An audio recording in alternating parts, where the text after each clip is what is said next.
আমি জিতে গেছি, আমি জিতে গেছি। গত ২ সপ্তাহ ধরে এই চিৎকার করার পর এখন ডোনাল্ড ট্রাম্পের সুর কেন যেন হঠাৎ বদলে গেছে। ট্রাম্প এখন খ্যাপাটে হয়ে উঠেছেন, কারণ তার মনে হচ্ছে আমেরিকার সাহায্যে কেউ এগিয়ে আসছে না। বিশেষ করে ইউরোপিয়ান ইউনিয়নের ম্যাক্সিমাম কান্ট্রি বলে দিয়েছে যে আমি তোমাদের স্বার্থে যাব না, আমি তোমাদের সাহায্যেও কোনো রকমভাবে পার্টিসিপেট করব না। এমনকি তিনি নিজের দেশের মিডিয়াকে পর্যন্ত দেশদ্রোহী বলে ফাঁসি দেওয়ার হুমকি দিচ্ছেন।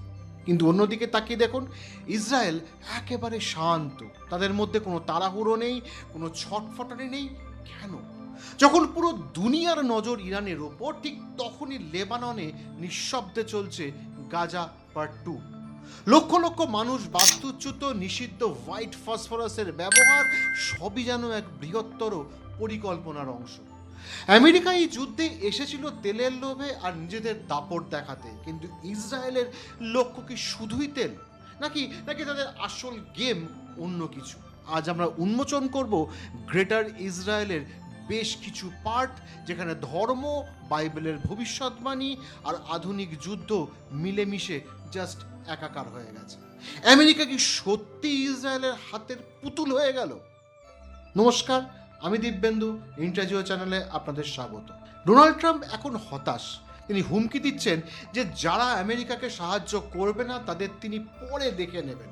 কেন এই খিটখিটে মেজাজ? কারণ আমেরিকার অনেক মিডিয়া আউটলেট ট্রাম্পের তথাকথিত জয়ের পোল খুলে দিয়েছে। ট্রাম্প একে বলেছেন ট্রেজন বা রাষ্ট্রদ্রোহিতা। কিন্তু এর উল্টো দিকে ইসরায়েলকে দেখুন, তাদের কোনো অস্থিরতা নেই। আমেরিকা এই যুদ্ধে এসেই ছিল ইসরায়েলের প্ররোচনায়, যাতে মধ্যপ্রাচ্যে নিজেদের এক চেটিয়া আধিপত্য বজায় থাকে। কিন্তু ইসরায়েলের কাছে এই যুদ্ধ শুধুই সীমানা রক্ষার নয়, তাদের কাছে এটি একটি ধর্মযুদ্ধ। ইহুদি বনাম মুসলিম, আর এই যুদ্ধের কেন্দ্রবিন্দু হলো জেরুজালেম। ইসরায়েলের এই লক্ষ্য পূরণে তাদের পাশে দাঁড়িয়েছে আমেরিকার বাঘা বাঘা রাজনীতিবিদরা। লিন্ডসে গ্রাহামের মতো মানুষরা মনে করেন এটি একটি পবিত্র যুদ্ধ। গ্রাহাম তো বলেই দিয়েছেন এটি একটি ধর্মীয় যুদ্ধ, যারা সমস্ত ইহুদিদের মারতে চায় তাদের বিরুদ্ধে আমাদের জয়ী হতেই হবে। প্রশ্ন হলো, লিন্ডসে গ্রাহাম কি আমেরিকার জন্য কাজ করছেন নাকি ইসরায়েলের জন্য? This is the religious war, who wins it at the end of the day? This is a religious war. Who wins it at the end of the day? Do the radical Islamic terrorists who want to kill all the Jews because God told them to? Who want to kill me because I'm an infidel? Who want to purify Islam to reject moderation and make everybody a jihadist? This is a big deal. So what we're facing right now is a moment of decision that will set the course of the future of the Mideast for 1,000 years. যুদ্ধের ডামাডোলের মাঝেই মার্কিন যুদ্ধ সচিব পিট হেগসেথের একটি বয়ান খুব viral হয়েছে। তিনি 2018 সালে বলেছিলেন জেরুজালেমের টেম্পল মাউন্টে আবারও মন্দির হওয়া সম্ভব। এখানে তিনি ইঙ্গিত করছেন থার্ড টেম্পল বা তৃতীয় ইহুদি মন্দিরের দিকে। তিনি বলেছিলেন, there is no reason why the miracle of the re-establishment of the temple on the temple mount. Is it possible? I don't know how it would happen. You don't know how it would happen, but I know it could happen. বাইবেলের ভবিষ্যৎ অনুযায়ী অনেক কট্টর ইহুদি বিশ্বাস করেন যে মাসিহার আগমনের জন্য এই তৃতীয় মন্দির নির্মাণ অপরিহার্য। কিন্তু সমস্যাটা কোথায়? সমস্যা হলো, যেখানে এককালে প্রথম ও দ্বিতীয় মন্দির ছিল, সেখানে আজ দাঁড়িয়ে আছে ইসলামের তৃতীয় পবিত্রতম স্থান আল আকসা মসজিদ। কট্টরবাদীদের মতে আল আকসা মসজিদ না সরানো পর্যন্ত এই মন্দির নির্মাণ সম্ভবই নয়। নেতানিয়াহু সম্প্রতি এক সংবাদ সম্মেলনে বলেই ফেলেছেন যে তারা মসিহার আগমনের জন্য পথ প্রশস্ত করছেন। এটি কি শুধুই ধর্মবিশ্বাস, নাকি এর পিছনে রয়েছে কোনো রাজনৈতিক নীল নকশা?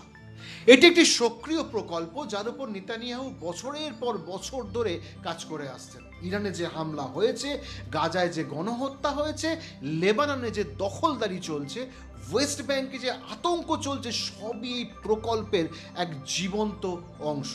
তাই আপনি যদি ইরানের যুদ্ধকে পুরোপুরি বুঝতে চান, তবে ইসরায়েলের উদ্দেশ্য বুঝতে হবে তাদের লং গেম, যে আসলে গ্রেটার ইসরায়েল কি। সত্যি কি বাইবেলের এর উল্লেখ আছে?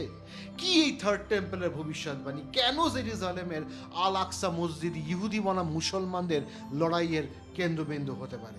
এটি কি সত্যিই একটি ধর্মীয় যুদ্ধে পরিণত হচ্ছে? এবং কিভাবে ইসরায়েল এই প্রকল্পে চুপচাপ কাজ করে আসছে? এবারে এই সব থেকে বিতর্কিত বিষয় গ্রেটার ইসরায়েল।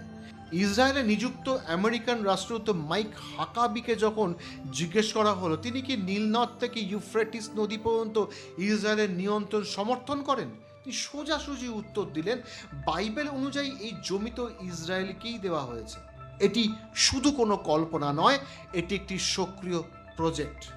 থিওডর হার্জেল থেকে শুরু করে আজকে নেতানিয়াহু সবাই এই প্রমিসড ল্যান্ডের স্বপ্ন দেখেন। এটা ইসরায়েলের মানচিত্র অনুযায়ী বর্তমানে ইসরায়েলের সীমানা ছাড়িয়ে যাবে জর্ডান, লেবানন, সিরিয়া, ইরাক, এমনকি সৌদি আরবেরও বেশ কিছু অংশ পর্যন্ত। এই ধারণার সবচেয়ে বড় সংস্করণ বাইবেলের বুক অফ জেনেসিসের একটি শ্লোকে পাওয়া যায়। এই শ্লোক অনুযায়ী ঈশ্বর আব্রাহামের সাথে একটি চুক্তি করেছিলেন, যেখানে তার বংশধরদের নীল নদ থেকে ইউফ্রেটিস নদী পর্যন্ত জমি দেওয়ার প্রতিশ্রুতি দেওয়া হয়েছিল।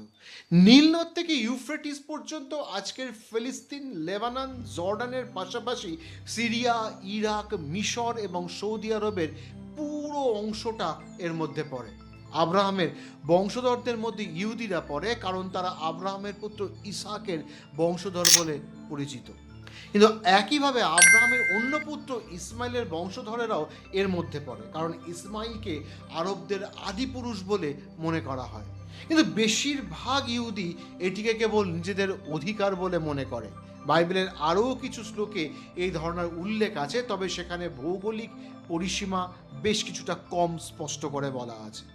যারা এটি বিশ্বাস করে তাদের কাছে গ্রেটার ইসরায়েল শুধু একটি রাজনৈতিক বা সম্প্রসারণবাদী প্রকল্প নয়, তাদের কাছে একটি ডিভাইন ম্যান্ডেট বা ঐশ্বরিক আদেশ। 2022 সালে বর্তমান ইসরায়েলি সরকার ক্ষমতায় আসার পর গ্রেটার ইসরায়েলের উল্লেখ আপনি এখন আরও বেশি করে শুনতে পাবেন। কিন্তু সবচেয়ে চমকে দেওয়ার যে বয়ানটি ছিল খোদ নেতানিয়াহু। 2025 সালের আগস্টে একটি ইন্টারভিউয়ের সময় সাবেক ডানপন্থী এমপি শ্যারন গালের কাছ থেকে তিনি প্রমিসড ল্যান্ডের কনসেপ্ট গ্রহণ করেন। 31টি আরব ও মুসলিম দেশের একটি জোট ইসরায়েলি প্রধানমন্ত্রীর দেওয়া এই বক্তব্যের তীব্র নিন্দা জানিয়েছেন। তারা একে আরব জাতীয় নিরাপত্তা, দেশগুলির সার্বভৌমত্ব এবং আঞ্চলিক ও বৈশ্বিক শান্তির জন্য সরাসরি হুমকি হিসেবে বর্ণনা করেছেন। কিন্তু ইসরায়েল কি থামার পাত্র? 2024 সালে ইসরায়েলের অর্থমন্ত্রী স্মোটরিচের একটি ভিডিও সামনে এসেছিল। সেখানে তিনি ইসরায়েলের সীমানা বাড়ানোর কথা বলেছিলেন, যাতে সিরিয়ার রাজধানী দামাস্কাসকেও এর অন্তর্ভুক্ত করা যায়। তার যুক্তি ছিল এটি যে লেখা আছে জেরুজালেমের ভবিষ্যৎ হলো দামাস্কাস পর্যন্ত বিস্তৃত হওয়া। তিনি বলেছিলেন যে ধীরে ধীরে ইসরায়েল শুধুমাত্র ফিলিস্তিন ভূখণ্ডই নয়, বরং জর্ডান, লেবানন, মিশর, সিরিয়া, ইরাক ও সৌদি আরবের বেশ কিছু অংশ পর্যন্ত ছড়িয়ে যেতে পারে। স্মোরিচের আগেও 2023 সালে প্যারিসে একটি স্মৃতিসভায় গ্রেটার ইসরায়েলের ধারণা পেশ করেছিলেন। সেখানে তিনি একটি ম্যাপের সামনে দাঁড়িয়ে কথা বলেছিলেন এবং ইসরায়েলের সীমানায় জর্ডান সেখানে অন্তর্ভুক্ত ছিল। আন্তর্জাতিক আইনকে তারা তোয়াক্কা না করে 1967 সাল থেকে একের পর এক জমি দখল করে চলেছে। গাজায় গণহত্যা, লেবাননে দখলদারি আর ইরানের উপর হামলা, এগুলো কি সেই গ্রেটার ইসরায়েলের প্রজেক্টেরই একটা ধাপ নয়? আজকের ইসরায়েল 1948 সালে ব্রিটিশ ম্যান্ডেট ফর প্যালেস্টাইন থেকে এসেছে। এটি প্রথম বিশ্বযুদ্ধ এবং যুক্তরাজ্যে ফিলিস্তিন দখলের পর তৈরি হয়েছিল। এই ম্যান্ডেট ইসরায়েলের ভৌগোলিক সীমানা ঠিক করে দিয়েছিল। ম্যান্ডেট শেষ হওয়ার পর 1948 সালে যে আরব ইসরায়েল যুদ্ধ হয়েছিল, তাতে ইসরায়েল প্রায় পুরো ম্যান্ডেটারি প্যালেস্টাইন দখল করে নেয়। ওয়েস্ট ব্যাংকের গাজা উপত্যকা বাদ দিয়ে পুরো এলাকা নিজেদের অধীনে নিয়ে নেয়। কিন্তু শীঘ্রই ইসরায়েল তার সীমানা আরও বাড়াতে শুরু করে। 1967 সালে ইসরায়েল আরব বাহিনীকে পরাজিত করে এবং ওয়েস্ট ব্যাংক, গাজা, সেই সাথে মিশরের সিনাই উপদ্বীপ এবং সিরিয়ার গোলান হাইটস দখল করে নেয়। তখন থেকে আজ পর্যন্ত ইসরায়েল আন্তর্জাতিক আইনকে বুড়ো আঙুল দেখিয়ে ফিলিস্তিন এবং সিরীয় জমি দখল করে রেখেছে। সিনাই উপদ্বীপ বাদে, যেটা আর কি 1982 সালে মিশরকে ফেরত দেওয়া হয়েছিল, গত কয়েক বছরে তারা প্রতিবেশী দেশগুলোর সার্বভৌমত্ব নষ্ট করে সিরিয়া ও লেবাননের বেশ কিছু অঞ্চল দখল করে বসে আছে। ইসরায়েল জানতো যে তারা একা ইরানের সঙ্গে পারবে না, তাই তাদের দরকার ছিল এমন একজন মার্কিন প্রেসিডেন্টকে যাকে তারা নিজেদের স্বার্থে ব্যবহার করতে পারবে, আর সেই কাজে তারা পেয়ে গেল ডোনাল্ড ট্রাম্পকে। আজ অনেক আমেরিকানই বুঝতে পারছেন যে তাদের দেশ আসলে ইসরায়েল চালাচ্ছে। ট্রাম্প কি শুধুই একজন পুতুল বা ইউজফুল ইডিয়েট? ইসরায়েলের স্বার্থে ট্রাম্প আয়াতুল্লাহ খামেনিকে হত্যা করার ঝুঁকি নিয়েছেন। তারা কি ভেবেছিলেন এর ফলাফল কি হতে পারে? বিশেষজ্ঞদের মতে এটি পরিষ্কার যে ইসরায়েলের শুরু করা এই যুদ্ধের উদ্দেশ্য হলো যত বেশি সম্ভব ধ্বংস করা। তাতে যদি বিশ্ব অর্থনীতি ধ্বংস হয়ে যায় তাতেও কোনো পরোয়া নেই।